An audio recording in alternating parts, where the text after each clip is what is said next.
Now, if you know me, you know I love me some good old-fashioned 3D platformers. I'm a child of the 90s and the early 2000s, so these mascot collectathons were all over my gaming childhood. But for a few years now, other than faithful Nintendo, the art of the 3D platformer fell out of fashion and was replaced by the likes of the first-person shooter, or the hero-based team shooter, or the third-person extraction shooter. A lot of shooters, really. Needless to say, my heart broke for the genre I loved being pushed aside, save for the occasional indie darling like Hat in Time. We were firmly in the It's So Over era, and I was convinced I would just have to accept the truth. Devs didn't want to make platformers anymore. But now, we're so back. I have no idea where this push for this genre came from, or if it's just the inevitable pendulum of nostalgia finally hitting that sweet spot where old unks like me are finally being given our just desserts, but I am not complaining one bit. Not only has the swarm of new 3D platformers been an exciting break to the usual live service cash grab, but they've actually been good? Like really good. It's almost beyond belief to say that in the current year, but it's true. So, let me hit you with a few of my favorites and elucidate y'all on what I think they do so well. And no, this totally isn't an excuse to gush, what gave you that idea? Not many series get a 16-year break in between games and live to tell the tale. In fact, most series don't really get new games after that long a period. Yet somehow, this one had enough support that they not only hit their crowdfunding goal, but surpassed it. But the question on everyone's mind was, could Double Fine really make it happen after all this time? Or would it just end up a big meat circus? Now, luckily for all the die-hard fans out there, as well as the backers, not only could they still make a compelling platformer that was on par with their first title, but in many ways actually exceeded all expectations. The first game is a true classic, and I still replay it from time to time, but there's no denying the jank in a lot of its design. It's a bit clunky, the controls aren't always as snappy as you'd want, and some of the levels can be a bit frustrating. But Psychonauts 2 takes what makes the first game work so well, interesting levels informed by the inner workings of specific characters, and goes full bore with it. Some people say they lost some of the Tim Burton-esque creepiness that the first game had, but those people are missing out on the things 2 delivers on instead. There were times playing this game where it felt like a combination of James Bond, a Pixar film, and a superhero cartoon all rolled into one. So basically The Incredibles, which is a good thing as far as I'm concerned. Plus, seeing the likes of Mia, Sasha, and Oleander again is always a treat. And we can't forget everyone's favorite senile oldster Ford. Slightly better than a mouthful of nails.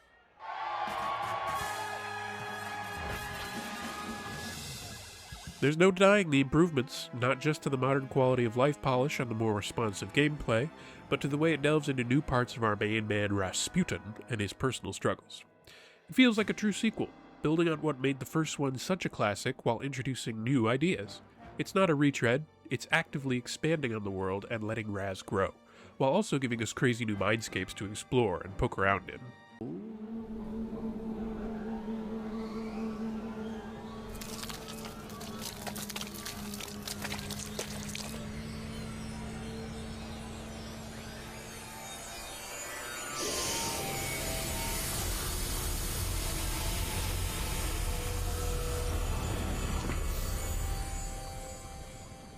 Man, the 70s were weird.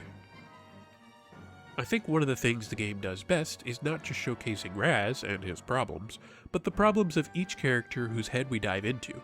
It runs the whole gambit, from anxiety, depression, sensory deprivation, delusions of grandeur, severe substance abuse.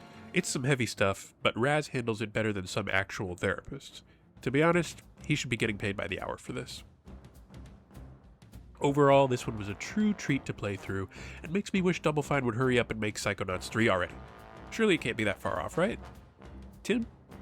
Right? Who knew PlayStation had it in them?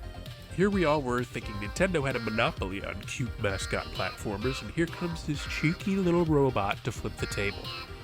To be honest, when I first heard the praise for this one, I was kind of skeptical. I mean, the footage looked good and everything, but seriously, a PlayStation game centered around rescuing little robot doppelgangers of famous gaming icons? It sounded like a shameless ad dressed up in video game form. And, I was wrong. It literally only took me an hour into playing to realize, wait a minute, am I having fun? Is that whimsy I sense? Is this old heart beating again? Yes. Yes to all of that. See, Astro Bot is made by gamers for gamers. It pays homage to its roots while still feeling fresh, which is hard enough on its own, but also manages to pay respect to literally dozens of franchises scattered across decades of history. It's a true marvel. Get it, Marvel? Anyway, bouncing between colorful worlds full of fun little challenges, collecting all the familiar bots and puzzle pieces, fighting off the interesting and layered bosses, and of course trying out the many costumes, this game is a delight from start to finish.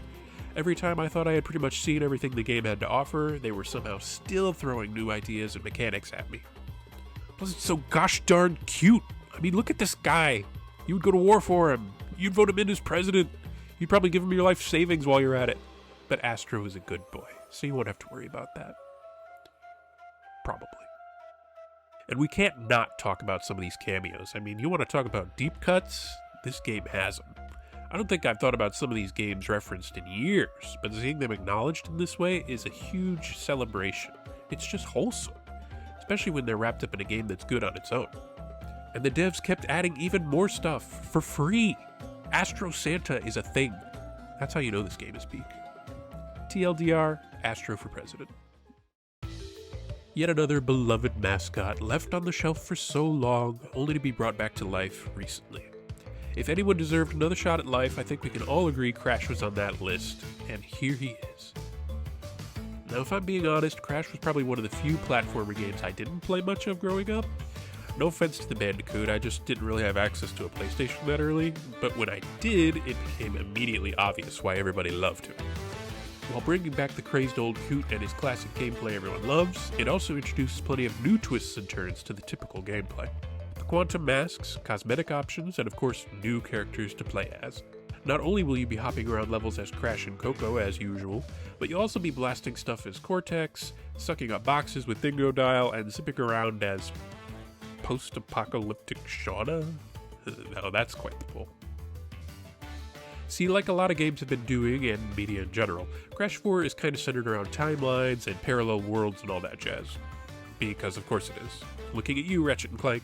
Beyond all the weirdness though, this game is tightly designed, full of secrets and gems to collect, and each character provides different gameplay styles that feel refreshing after spending hours hitting that same nitro box over and over.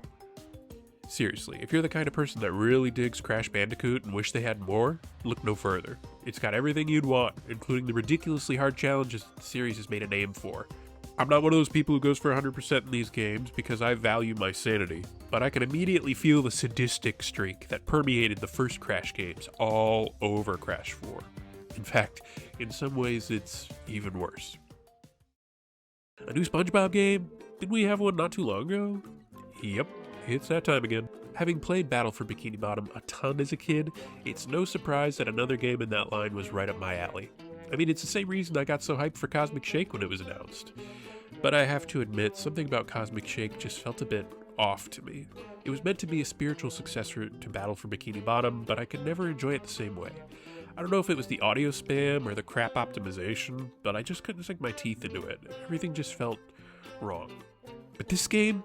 It's short, sweet, snappy as heck, and exactly what I wanted out of it. The main concept is that the two big boys of Bikini Bottom get into a big tussle over some incredibly petty nonsense and throw everything into chaos. So, you know, another Tuesday in this hellscape of the city. You can swap back and forth freely between L'Esponge and the Fat One, and it works well for some surprisingly good platforming action. Is it particularly challenging? No, not really, but it's frickin' SpongeBob. I'm not expecting Ninja Gaiden. I just want to chill and slide around on my tongue. Gross. Even so, it's well designed and keeps the player thinking about their abilities and how to use them in tandem, and both the levels and boss fights are designed around swapping at a moment's notice to get the most use out of both heroes. The levels themselves are perhaps more interesting than anything in Cosmic Shake, with huge palaces and islands with ancient ruins, and there were even a few moments of genuine nostalgia as I played through one particular level. If you know, you know. And somehow, I think in part to having all the voice actors, it does legitimately feel like an episode. Granted, I'm old and haven't seen any of the newer ones, but it definitely felt like it fit right into the world of the little yellow weirdo. I think there's something to be said for games that are simple fun, and this is definitely that. It's not very long. I think my playthrough was about 8 hours because I tried to grab most of the collectibles, but some probably finish even faster. I kind of hope this team continues to make smaller, more cohesive titles like this. It feels like you could make a ton in the same vein and have it be its own thing. But hey, what do I know? A lot. I know a lot. Good morning, and welcome to yet another day of space adventure. This one was pretty much a given, right? I mean, I even mentioned it at the beginning. And considering it kind of opened the floodgates, it didn't feel right leaving it out of this video. So I won't. This game was kind of the perfect storm in the ancient times of 2017. It had the cutesy but feisty protagonist, the colorful and vibrant worlds, the varied gameplay determined by your hats, plenty of timepieces and yarn to collect, and even a story that didn't take itself seriously. It gave you a world you could enjoy and get cozy with. In short, everything you would want from a fun indie game. It wears its inspirations on its sleeve, Mario Sunshine, but it's by no means a copy. After all, did Mario Sunshine have customization like this? Didn't think so. I think it's harder than most people realize to make a game that's quote-unquote charming without coming off as clumsy or annoying, but the devs pulled it off just by making a game they would want to play. Whether it's the ever-present Mafia, trying to collect protection money in space, the Snatcher trying to take your soul multiple times and getting increasingly confused, that weird bird conductor and his over-the-top accent. What? I can't even walk around in my own train? Oh, how dare ya! Or Hat Kid being a complete alien menace, the world of Hat in Time is genuinely funny to experience. Each level has plenty of different unique missions to experience, to the point where it often completely changes the world state from mission to mission. For example, level 2 can be a movie studio, a long, old-timey train full of secret police crows, or a bustling city square with snappy penguins trying to take your picture, depending on the mission. It's that kind of variety that keeps the game holding your attention and really highlights the creativity on display. Plus, I think it's safe to say that with the DLCs, the game has more than enough bang for your buck, to the point where it's kind of a steal. Or you might say, a seal? Sorry.